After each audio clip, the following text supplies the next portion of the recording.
Telangana assembly ఎన్నికల ఫలితాలపై మాజీ మంత్రి కేటీఆర్ మరోసారి కీలక వ్యాఖ్యలు చేశారు. మొత్తం 119 సీట్లలో 39 సీట్లు గెలిచామని, ఇది తక్కువ సంఖ్య ఏమీ కాదన్నారు. ఒకరికి సాయం అందితే మరొకరు ఈర్ష్యపడేలా సమాజం తయారైందని కీలక వ్యాఖ్యలు గుప్పించారు.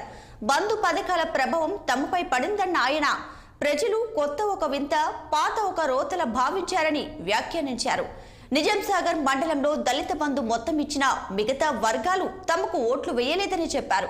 కాంగ్రెస్ కు ఓట్లు వేసిన వారు కూడా కేసీఆర్ సీఎం కానందుకు బాధపడుతున్నారని, కేసీఆర్ పట్ల అభిమానం చెక్కు చెదరలేదని తెలియజేశారు. మరోవైపు నెల రోజుల్లోనే కాంగ్రెస్ ప్రభుత్వం అప్రతిష్ట మూటగట్టుకుందన్న ఆయన కాంగ్రెస్ ఎమ్మెల్యేలకు అప్పుడే ప్రజల నుంచి నిరసన సెగలు మొదలయ్యాయని పేర్కొన్నారు.